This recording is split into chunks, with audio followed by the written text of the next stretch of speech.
श्री राम, जय बागेश्वर धाम, जय गुरु कृपा। आज हम वाल्मीकि रामायण के अरण्य कांड के 64वें सर्ग से हिंदी में पढ़ेंगे। जय राम रमणम समनम भवताप भयाकुल पाहि जन्म अवदेश सुरेश रमेश गो शरणागत मांगत पाहि प्रभो। जय राम रमणम समनम। जय श्री राम। 64वां सर्ग हिंदी में। तदंतर दीन हुए श्री रामचंद्र जी ने दीनवाणी में लक्ष्मण से कहा, लक्ष्मण तुम शीघ्र ही गोदावरी नदी के तट पर जाकर पता लगाओ, सीता कमल लाने के लिए तो नहीं चली गई। श्री राम की ऐसे आज्ञा पाकर लक्ष्मण शीघ्र गति से पुनः रमणीय गोदावरी नदी के तट पर गए। अनेक तीर्थों से युक्त गोदावरी के तट पर खोजकर लक्ष्मण पुनः लौट आए और श्री राम से बोले, भैया मैं गोदावरी के घाटों पर सीता को नहीं देख पाता हूँ। जोर जोर से पुकारने पर भी वे मेरी बात नहीं सुनती हैं। श्री राम कलेशों का नाश करने वाली विदेह राजकुमारी ना जाने किस देश में चली गई। भैया श्री राम जहाँ कृष्णकटी प्रदेश वाली सीता गई हैं उस स्थान को मैं नहीं जानता। लक्ष्मण की यह बात सुनकर दीन एवं संताप से मोहित हुए श्री रामचंद्र जी स्वयं ही गोदावरी नदी के तट पर गए। वहां पहुंचकर श्री राम ने पूछा, सीता कहाँ है? परंतु वध के योग्य राक्षस राज रावण द्वारा हरी गई सीता के विषय में समस्त भूतों में से किसी ने कुछ नहीं कहा। गोदावरी नदी ने भी श्री राम को कोई उत्तर नहीं दिया। तदंतर वन के समस्त प्राणियों ने उन्हें प्रेरित किया कि तुम श्री राम को उनकी प्रिया का पता बता दो, किंतु शोकमग्न श्री राम के पूछने पर भी गोदावरी ने सीता का पता नहीं बताया। दुरात्मा रावण के उस रूप और कर्म को याद करके भय के मारे गोदावरी नदी ने विदेही के विषय में श्री राम से कुछ नहीं कहा। सीता के दर्शन के विषय में जब नदी ने उन्हें पूर्ण निराश कर दिया, तब सीता को न देखने से कष्ट में पड़े हुए श्री राम सुमित्रा कुमार से इस प्रकार बोले, सौम्य लक्ष्मण, यह गोदावरी नदी तो मुझे कोई उत्तर ही नहीं देती है। अब मैं राजा जनक से मिलने पर उन्हें क्या जवाब दूंगा? जानकी के बिना उसकी माता से मिलकर भी मैं उनसे यह अप्रिय बात कैसे सुनाऊंगा? राज्यहीन होकर वन में जंगली फल मूलों से निर्वाह करते समय भी जो मेरे साथ रहकर मेरे सभी दुखों को दूर किया करती थी, वह विदेह राजकुमारी कहाँ चली गई? बंधु बांधवों से तो मेरा विछोह हो ही गया था, अब सीता के दर्शन से भी मुझे वंचित होना पड़ा। उसकी चिंता में निरंतर जागते रहने के कारण अब मेरी सभी रातें बहुत बड़ी हो जाएंगी। मंदाकिनी नदी, जन स्थान तथा प्रस्तरण पर्वत, इन सभी स्थानों पर मैं बारंबार भ्रमण करूंगा, शायद वहां सीता का पता चल जाए। वीर लक्ष्मण, ये विशाल मृग मेरी ओर बारंबार देख रहे हैं, मानो यहाँ ये मुझसे कुछ कहना चाहते हैं। मैं इनकी चेष्टाओं को समझ रहा हूँ। तदंतर उन सबकी ओर देखकर पुरुष सिंह श्री रामचंद्र जी ने उनसे कहा, बताओ सीता कहाँ है? उन मृगों की ओर देखते हुए राजा श्री राम ने जब अश्रु गदगद वाणी से इस प्रकार पूछा, तब वे मृग सहसा उठकर खड़े हो गए और ऊपर की ओर देखकर आकाश मार्ग की ओर लक्ष्य कराते हुए सबकी सब दक्षिण दिशा की ओर मुँह किए दौड़े। मिथिलेश कुमारी सीता हरी जाकर जिस दिशा की ओर गई थी, उसी ओर के मार्ग से जाते हुए वे मृग राजा श्री रामचंद्र जी की ओर मुड़ मुड़ कर देखते रहते थे।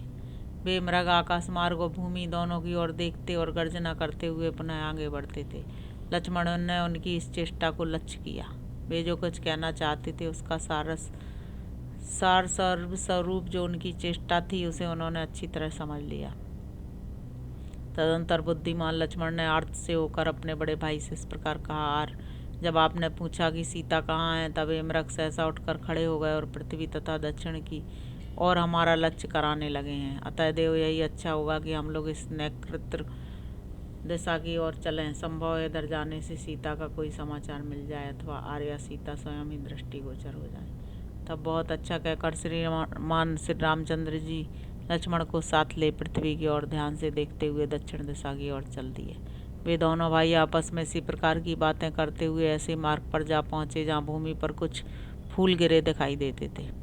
पृथ्वी पर फूलों की उस वर्षा को देखकर भी श्री राम ने दुखी हो लक्ष्मण से दुख भरा वचन कहा, लक्ष्मण, मैं इन फूलों को पहचानता हूँ। वे ही फूल यहाँ गिरे हैं जिन्हें वन में मैंने विदेह नंदिनी को दिया था और उन्होंने अपने केसों में लगा लिया था। मैं समझता हूँ सूर्य, वायु और यशस्विनी पृथ्वी ने मेरा प्रिय करने के लिए ही इन फूलों को सुरक्षित रखा है। पुरुष प्रवर लक्ष्मण से ऐसा कहकर धर्मात्मा महाबाहु श्री राम ने झरनों से भरे हुए प्रस्तुवन गिरी से कहा, पर्वतराज, क्या तुमने इस वन के रमणीय प्रदेश में मुझसे बिछड़ी हुई सर्वांग सुंदरी रमणी सीता को देखा है? तदंतर जैसे सिंह छोटे मृग को देखकर दहाड़ता है, उसी प्रकार वे कुपित हो वहाँ उस पर्वत से बोले, पर्वत, जब तक मैं तुम्हारे सारे शिखरों का विध्वंस नहीं कर डालता हूँ, इसके पहले ही तुम उस कांचन की सी काया कांति वाली सीता का मुझे दर्शन करा दो। श्री राम के द्वारा मैथिली के लिए ऐसा कहे जाने पर उस पर्वत ने सीता को दिखाता हुआ सा कुछ चिन्ह प्रकट कर दिया। श्री रघुनाथ जी के समीप वह सीता को साक्षात उपस्थित न कर सका। तब दशरथ नंदन श्री राम ने उस पर्वत से कहा, अरे तू मेरे बाणों की आग से जलकर भस्मीभूत हो जाएगा, किसी भी ओर से तू सेवन के योग्य नहीं रह जाएगा, तेरे तृण वृक्ष और पल्लव नष्ट हो जाएंगे। लक्ष्मण, यदि यह नदी आज मुझे चंद्रमुखी सीता का पता नहीं बताती है तो मैं अब इसे भी सुखा डालूंगा। ऐसा कहकर रोष में भरे हुए श्री रामचंद्र जी उसकी ओर इस तरह देखने लगे मानो अपनी दृष्टि द्वारा उसे जलाकर भस्म कर देना चाहते हैं। इतने ही में उस पर्वत और गोदावरी के समीप की भूमि पर राक्षस का विशाल पदचिन्ह उभरा हुआ दिखाई दिया। साथ ही राक्षस ने जिनका पीछा किया था और जो श्री राम की अभिलाषा रखकर रावण के भय से संत्रस्त हो इधर उधर भागती फिरी थीं, उन विदेह राजकुमारी सीता के चरण चिन्ह भी वहां दिखाई दिए। सीता और राक्षसों के पैरों के निशान, टूटे धनुष, तरकस और छिन्न भिन्न होकर अनेक टुकड़ों में बिखरे हुए रथ को देखकर श्री रामचंद्र जी का हृदय घबरा उठा। वे अपने प्रिय भ्राता सुमित्रा कुमार से बोले, लक्ष्मण, देखो, इस सीता के आभूषणों में लगे हुए सोने के घुंघरू बिखरे पड़े हैं। सुमित्रा नंदन, उसके नाना प्रकार के हार भी टूटे पड़े हैं। सुमित्रा कुमार, देखो, यहाँ की भूमि सब ओर से सुवर्ण की बूंदों के समान ही विचित्र रक्त बिंदुओं से रंगी दिखाई देती है।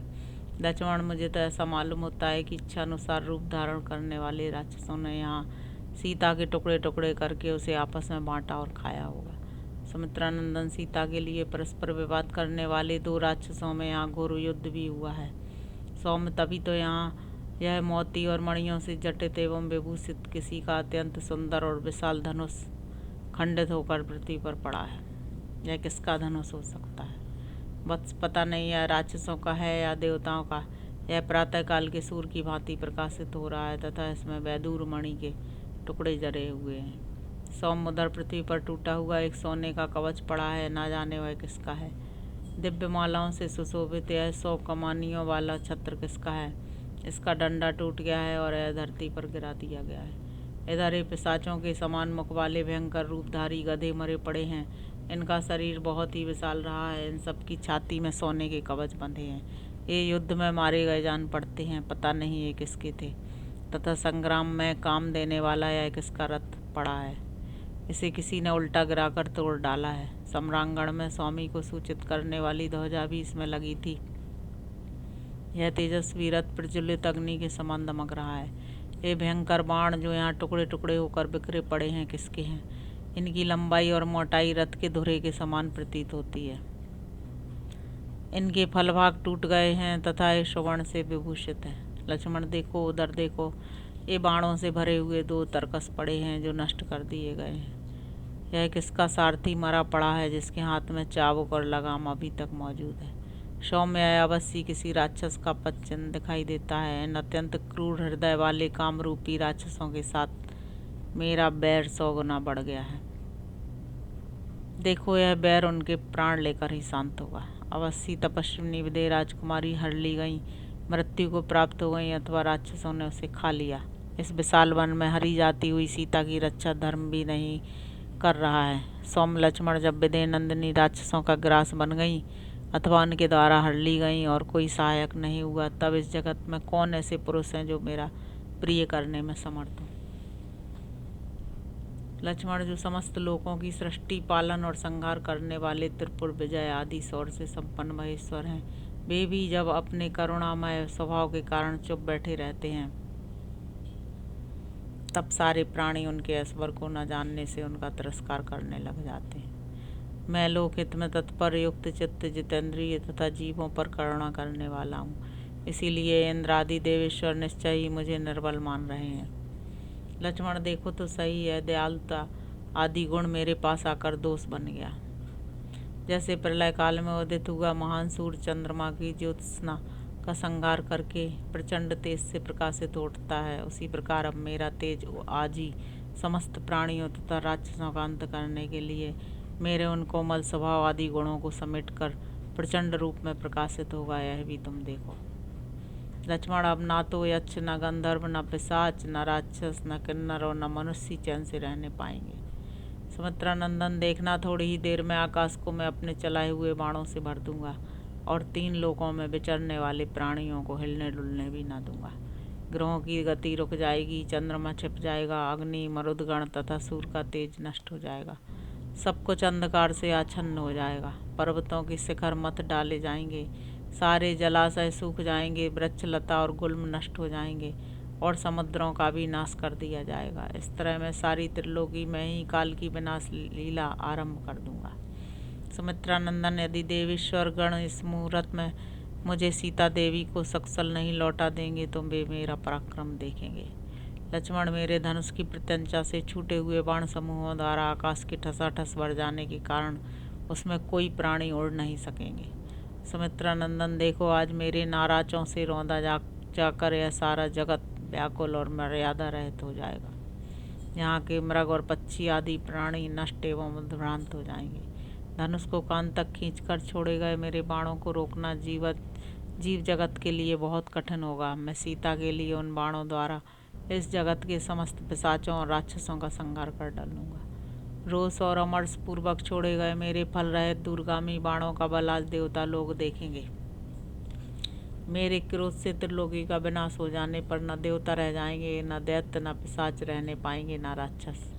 देवताओं, दानवों, यक्षों और राक्षसों के जो लोक हैं वे मेरे बाण समूहों से टुकड़े टुकड़े होकर बारंबार नीचे गिरेंगे।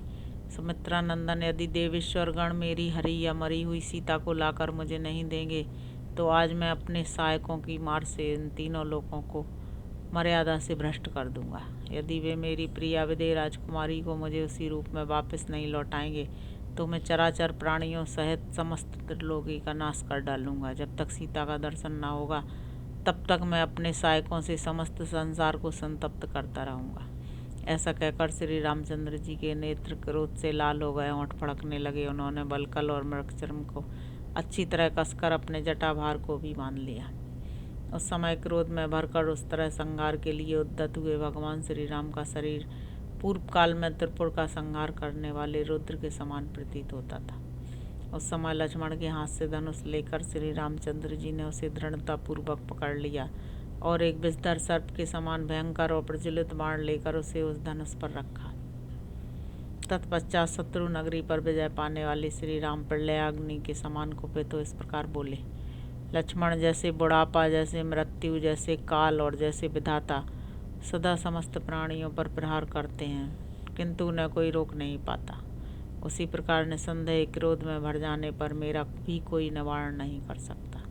यदि देवता आदि आज पहले की ही भांति मनोहर दांतों वाली अनद्य सुंदरी मिथिलेश कुमारी सीता को मुझे लौटा नहीं देंगे तो मैं देवता, गंधर्व, मनुष्य, नाग और पर्वतों सहित सारे संसार को उलट दूंगा। इस प्रकार श्री वाल्मीकि निर्मित रामायण आदि काव्य अरण्यकांड में 64वां सर्ग पूरा हुआ। जय श्री राम, जय बागेश्वर धाम, जय